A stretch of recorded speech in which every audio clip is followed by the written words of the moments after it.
Muchísimas gracias, excelentísimo señor Jorge Alvarado Ríos, embajador de Estado Plurinacional de Bolivia y presidente del Consejo Latinoamericano. Excelentísimo señor José Rivera Manuel, secretario permanente del CELA, sus excelencias embajadores de los países latinoamericanos, colegas, amigos todos. Pienso, y ustedes todos pienso que están ya convencidos de que nuestra reunión tiene excelente base analítica, el informe del CELA. Yo comparto en su mayor parte el diagnóstico y las recomendaciones del documento, que reflejan la realidad y nos proponen orientaciones fidedignas para el futuro. Trataré de desarrollar algunos planteamientos y evaluar la perspectiva de relaciones ruso-latinoamericanas. Pienso que en primer término podemos partir en nuestro análisis de relaciones ruso-latinoamericanas partiéndose de la proximidad o coincidencias en el campo de política externa y actuación en el ámbito internacional. La similitud de enfoques abarca el reconocimiento de la supremacía de derecho en la política, respeto de soberanía nacional y el principio de no interferencia en los asuntos internos de los estados. Se observa también cierta sintonía en el reconocimiento de la necesidad de transformación del sistema de regulación global existente, especialmente en la esfera económica financiera. Al mismo tiempo, ambas partes reconocen mutuamente el papel central de la ONU en las relaciones internacionales contemporáneas, que como tal no tiene sustituto. Vemos coincidencias en el respeto tradicional del derecho internacional. En Latinoamérica está predeterminado por el predominio del sistema jurídico continental romano-alemán, según el cual las normas de derecho no se crean por precedentes, sino por los valores universales de justicia y moral, a partir de las dogmas católicas. Esta percepción de derecho internacional tiene mucho que ver con el rechazo del culto de fuerza y con el soporte de derecho internacional que ayudó a los países de la región para defender su soberanía en muchas ocasiones críticas durante 2 siglos de su independencia.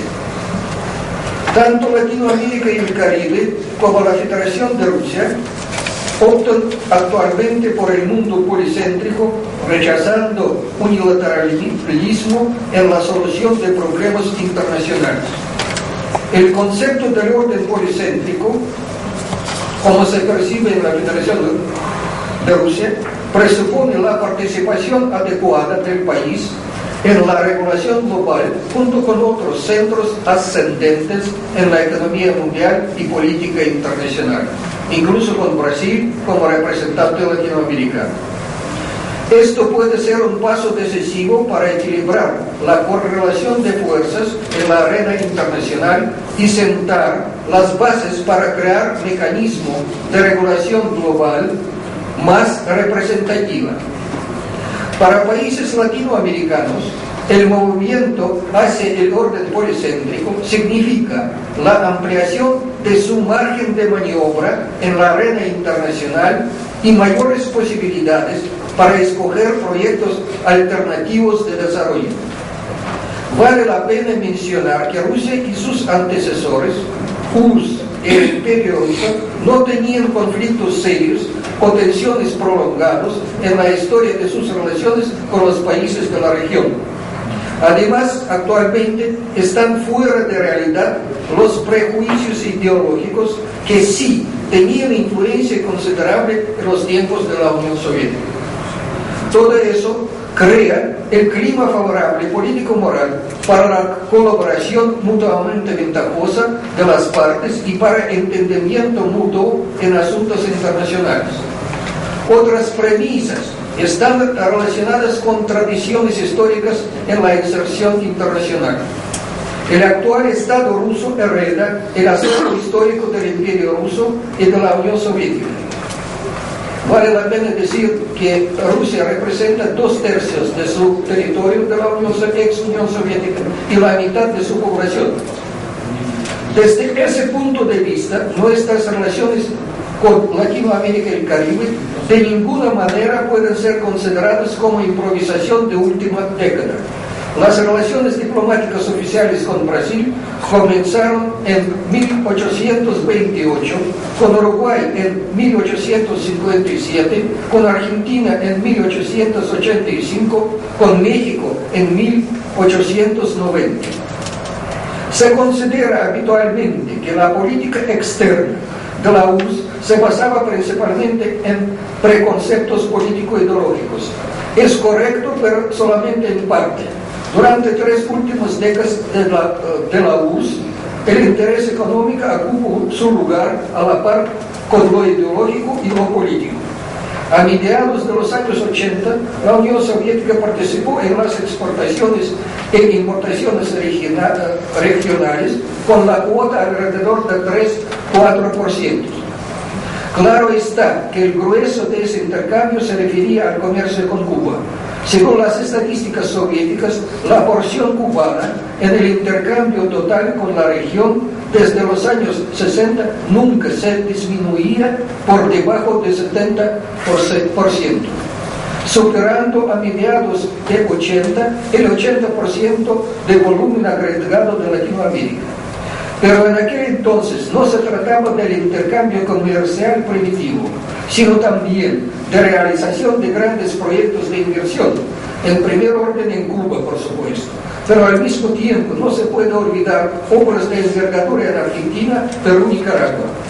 Hasta hoy, entre 20 y 25% de la energía hidroeléctrica en Argentina se genera utilizando equipo suministrado desde la Unión Soviética. Las empresas soviéticas participaron en las obras de construcción de puertos en Bahía Blanca en Argentina y Paita en Perú. El equipo antigranizo soviético permitía evitar pérdidas climáticas en el agro argentino. Docenas de empresas industriales y de infraestructura fueron creados con asistencia soviética en Cuba y después en Nicaragua. Hoy en día, en varios países de América Latina todavía están en actividad laboral miles de profesionales graduados en los centros de enseñanza superior en la Unión Soviética, en Cuba, en Perú, en Ecuador, en Nicaragua, en Bolivia. Con la desintegración de la URSS, el intercambio comercial de Rusia con los países de Latinoamérica y el Caribe decae bruscamente. En 1992, el intercambio pasa a presentar solamente 1.4 millardos de dólares estadounidenses. Quiere decir varias veces menor del nivel promedio anual alcanzado por la URSS en la década anterior. Es la consecuencia lógica de la destrucción del aparato económico del país, la casi desaparición del soporte estatal en las relaciones económicas externas, la incapacidad de la joven empresa privada rusa de actuar eficientemente en el mercado mundial. Desde los mediados del 90 comienza paulatina recuperación. Por la parte rusa es puramente espontánea. El Estado en Rusia sale del campo de responsabilidad económica y social, incluso en la esfera de relaciones económicas externas. Paradójicamente, en esta esfera se demora más en el emprendimiento de reformas creativas. Aquí, los procesos destructivos sobrepasan los procesos creativos. La mayor víctima es la exportación de máquinas y equipos. Al revés, la exportación primaria se adapta mucho mejor al cambio del ámbito vital. Solamente en vísperas de la crisis de 2008-2009, el gobierno comienza a tomar algunas decisiones para apoyar la exportación no primaria. Se designa Vneshekonombank como principal responsable de apoyo de empresas rusas en este rubro. Recibe para eso recursos financieros adicionales considerables. Desgraciadamente, la última crisis desvía la atención a la solución de otros problemas más urgentes. A pesar de cuantiosas reservas líquidas acumuladas durante la primera década del siglo a base de correlación favorable de precios en el intercambio externo de economía rusa, no era capaz de detener la brusca caída del PIB. Se comentó aquí en el informe de Zelda eso. Se acompaña con la reducción en volumen de comercio exterior. En los primeros 9 meses de 2009, las exportaciones latinoamericanas a Rusia disminuyeron 26%. Es un poco menor del grado de reducción de entradas al mercado ruso de todos los países del mundo, pero de todas maneras se trata de pérdidas extraordinarias. Otra cara de la moneda, la recuperación rápida del intercambio nuestro en 2010 y 2011, gracias a la capacidad vital de la mayoría de las economías latinoamericanas y el restablecimiento rápido de la dinámica de crecimiento de la economía rusa. Los vaivienes del comercio ruso latinoamericano es una muestra de un lado de la falta de las bases sólidas en el intercambio y de otro lado de lo atractivo que de todas maneras representa el mercado ruso para Latinoamérica y viceversa. Las lecciones de la crisis en muchos sentidos son coincidentes para ambas partes.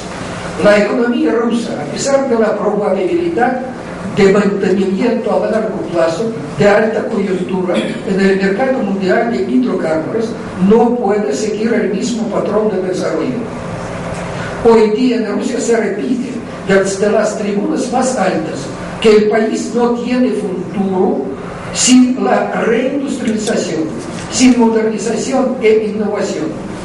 El contenido de estas nociones puede variar, pero lo principal en todas estas calificaciones es lo siguiente: basándose en adelantos tecnológicos, la economía tiene que salir del círculo vicioso de economía primaria, diversificándose en ese sentido. Podemos decir que ya se acumuló y se maduró la voluntad política a más alto nivel para el cambio en el modelo de desarrollo. Vladimir Putin, actual presidente de la Federación de Rusia, en los planteamientos preelectorales subrayó: Rusia está obligada a ocupar un lugar digno en la División Internacional de Trabajo, no solamente en calidad de vendedor de materia prima y energéticos, sino también como poseedor de tecnologías avanzadas en el proceso de permanente innovación como mínimo en algunos sectores. Putin enumera en este contexto química de alta tecnología, farmacéutica, materiales compuestos y no metálicos, industria de aviación, tecnologías de información y comunicación y nanotecnologías. En esta fila están también energía atómica, actividades espaciales, equipo hidro y termoeléctrico, esferas donde el país mantenía su competitividad a pesar de las pérdidas de los años 90.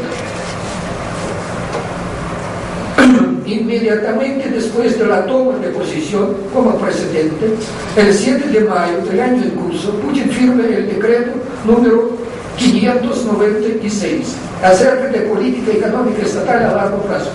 Entre otras cosas, en el documento figuran los siguientes planteamientos. En los marcos de la década venidera, Rusia tiene que crear o modernizar no menos de 25 millones de plazas de trabajo en sectores altamente productivos. A finales de la década, la cuota de inversiones en el Producto Interno Bruto debe alcanzar la meta de 27%, subiendo del actual 20%. En comparación con 2011, la tasa de sectores de alta tecnología y intensivos en insumos científicos tiene que aumentar en 2018 en 1.3 veces, la productividad de trabajo en 1.5 veces. Otra meta, elevar el posicionamiento de Rusia en el rating del Banco Mundial referente a las condiciones de condiciones para los negocios, desde puesto 120 en 2011 hasta puesto número 50 en 2015. Y hasta para entrar en el grupo de los 20, la categoría más alta en 2018. Dmitry Medvedev, actual primer ministro, en su discurso como candidato a este puesto en Duma estatal, el 8 de mayo del año en curso, reconoce completamente tal planteamiento, pero al mismo tiempo muestra los inicios positivos de cambio ya aparecidos. Al finalizar 2011, el Producto Interno Bruto de Rusia sobrepasó el nivel precrisis. Los ritmos de crecimiento anual se estabilizaron, fijándose por arriba de 4%. Durante los últimos 4 años, el salario medio creció en 18% y al comienzo de 2012 alcanzó 25.000 rublos. Un dólar equivale aproximadamente a 30 rublos.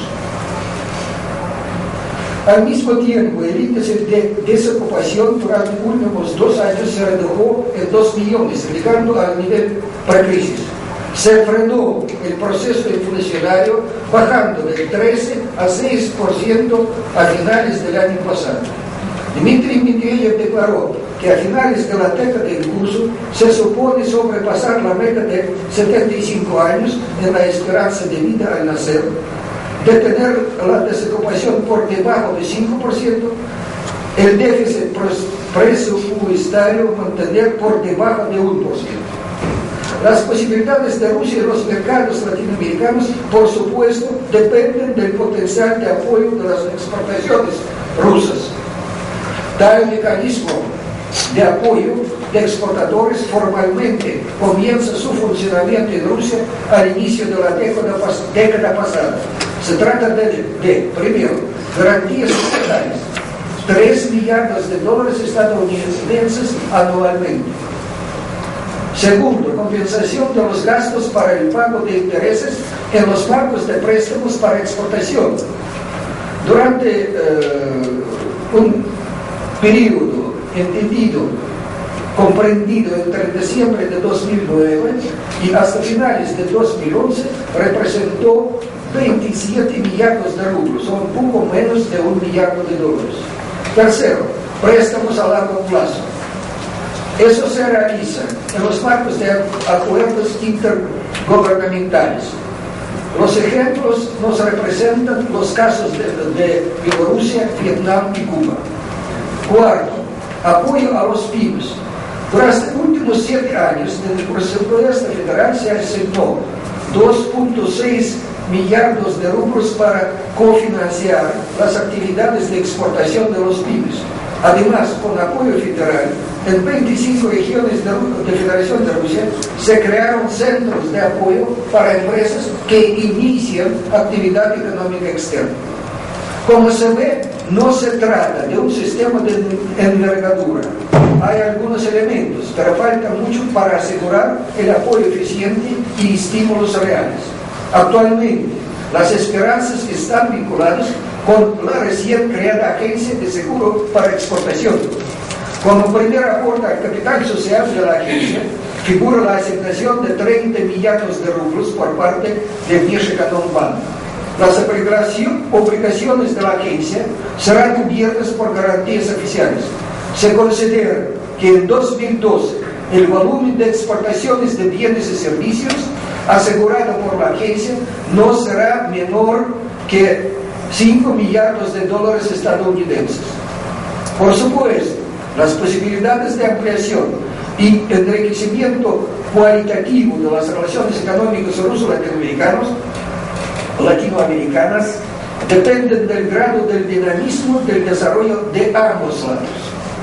Hablando de Latinoamérica y el Caribe, podemos constatar que en la mayoría de los países de la región latinoamericana ya se cambió el paradigma de la política económica vía mayor responsabilidad del Estado, rechazo de excesos del fundamentalismo de mercado, vía reconocimiento y pago de la deuda social ante las grandes masas de población. En varios casos, se nota aumento serio de gastos en educación y ciencia. La carga de endeudamiento externo y los déficits presupuestarios perdieron su significación como principales frenos de desarrollo sostenido de las economías latinoamericanas. Las empresas provenientes de Latinoamérica y el Caribe, utilizando apoyo de los estados nacionales, se ven mucho más hábiles en los mercados externos. La proyección del desarrollo de Latinoamérica y Rusia, elaborada en el Instituto de Latinoamérica de la Academia de Ciencias de Rusia, presupone durante 2 décadas venideras esfuerzo considerable de ambas partes en la diversificación de la nomenclatura de intercambio. Se presupone que a finales del periodo el volumen de intercambio ruso-latinoamericano puede alcanzar 100 mil millones de dólares o 100 millardos de dólares. Eso en los marcos del escenario nosotros llamamos moderadamente optimista. ¿Cuáles son las condiciones de realización de tal perspectiva o escenario, partiéndose de los cambios al lado ruso? A nuestro juicio están íntimamente relacionadas con la posibilidad de puesta en marcha del programa expresado en los planteamientos del presidente y primer ministro al inicio del nuevo ciclo político. Esto quiere decir que primero debe ser emprendido en el modelo de desarrollo. Segundo, debe ser establecido el mecanismo de apoyo de integración orgánica de la economía rusa en la economía mundial, en primer orden en los pisos de mayor valor agregado. Reconozco que la entrada a la Organización Mundial de Comercio para Rusia es una medida estratégica indispensable, pero representa solamente el primer paso en su inserción en el sistema institucional del intercambio económico internacional.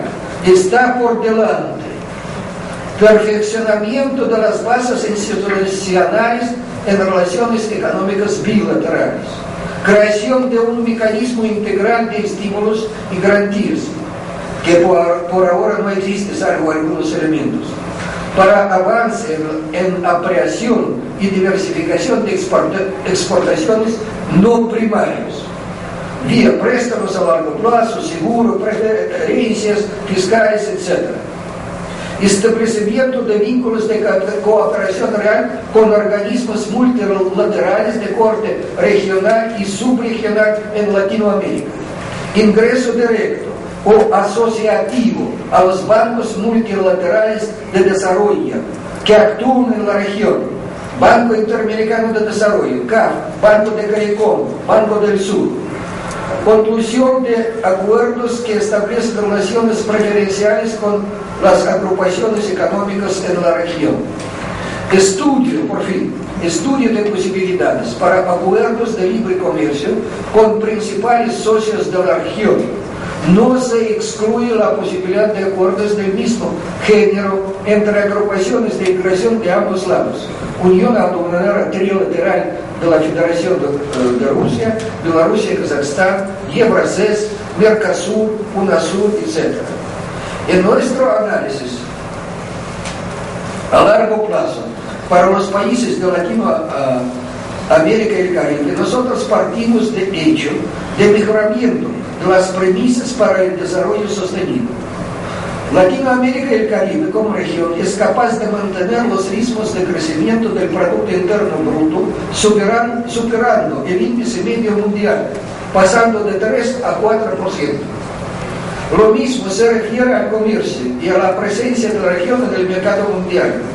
Tiene chances para crecer paulatinamente el peso de Latinoamérica y el Caribe en el Producto Interno Bruto y comercio mundial.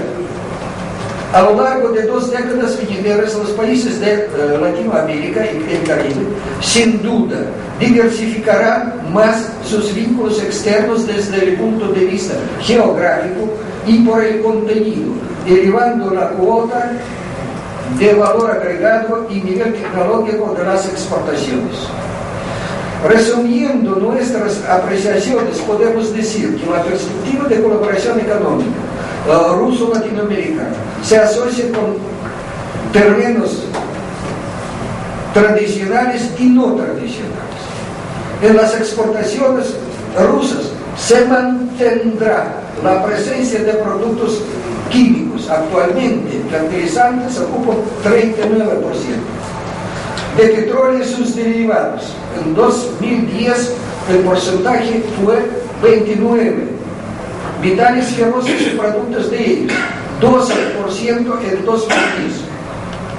Equipo bélico puede mantener su presencia. Sabemos que alrededor de 15% de exportaciones rusas en ese rubro se va a Latinoamérica y el Caribe. Pero en general, el peso específico agregado de los rubros arriba indicados tendrá tendencia descendiente a largo plazo.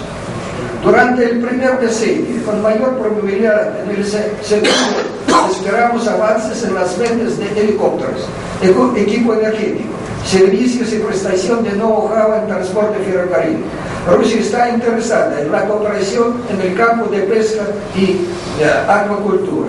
Hasta hoy día son muy raros y modestos los casos de inversión directa de capital latinoamericano en Rusia y viceversa. Es muy modesta también la práctica de cooperación productiva, pero teniendo en cuenta la experiencia de los últimos años, sondeos de mercado, instalación de oficinas de apreciación, estudios de factibilidad para proyectos de envergadura, etc., se puede concluir que la fase de acercamiento y reconocimiento está pasando a la etapa de pruebas prácticas. Vale la pena mencionar también que ya son cuantiosas las inversiones rusas en plantaciones de banano y flores en Ecuador. El gigante metalúrgico ruso Rusal ahora es uno de los mayores inversionistas en Guyana. Empresas energéticas Silavy Machine, Interao y Energomash Corp actúan en Ecuador, Argentina y Brasil. Son prometedoras las ventas de helicópteros. La empresa Vertolyoty России elabora planes para instalar bases de reparación y mantenimiento en la región. Roscosmos promueve en varios países de Latinoamérica proyectos vinculados con GLONASS, sistema de navegación satelital, y ya aparecen signos de interés de parte de Brasil. Rushidro propone proyectos de uso de energía maremotriz. Es factible mayor presencia de empresas rusas en el ámbito de industria extractiva de la región, comenzando con servicios de prospección geológica, basado tanto en tecnología convencional como tecnología espacial. Es viable también la colaboración en metalurgia ferrosa y no ferrosa. Existe campo de interés común en medicina radiológica, el uso de equipo láser en los centros de salud pública. A mediano plazo se mantendrá en general la demanda de productos del agro latinoamericano en el mercado ruso, pero teniendo en cuenta consecuencias de avance en la economía rural rusa en los últimos años, los exportadores latinoamericanos tienen que modificar su orientación. Ya se notan los resultados de desarrollo en avicultura y ganadería porcina. Surge entonces la tarea de diversificación de suministros, entrada a los segmentos de mercado vinculados con productos más sofisticados. A nuestro juicio es más viable la venta de algunos equipos y tecnologías agrícolas desarrollados en Brasil, Argentina, Chile y algunos otros países de la región. El concepto de diversificación de negocios de las empresas latinoamericanas el mercado ruso comprende también la necesidad de salida del círculo vicioso de Moscú y San Petersburgo y expansión al interior de Rusia, abasteciendo más directamente las ciudades millonarias en el espacio central y oriental del país. Por supuesto, la diversificación se refiere también al ámbito institucional ruso. La actividad de promoción de productos y búsqueda de socios presupone salir fuera del círculo de socios habituales y participación más activa en las exposiciones internacionales sectoriales, vínculos con sucursales provinciales de la Cámara de Industrias y Comercio de Rusia, con asociaciones empresariales federales como Delovaya Rossiya, que agrupa empresas medianas, con la Unión Rusa de Industriales y Empresarios, que agrupa grandes empresas y sus filiales locales. Hablando de la parte rusa a modo de conclusión, podemos constatar que la imagen de Latinoamérica y el Caribe, de las empresas latinoamericanas, cambia considerablemente en Rusia. Hoy en día no se asocia tanto con algo exótico, sino con madurez empresarial, solvencia y competitividad. Esperamos mayor avance en ese sentido. Muchísimas gracias.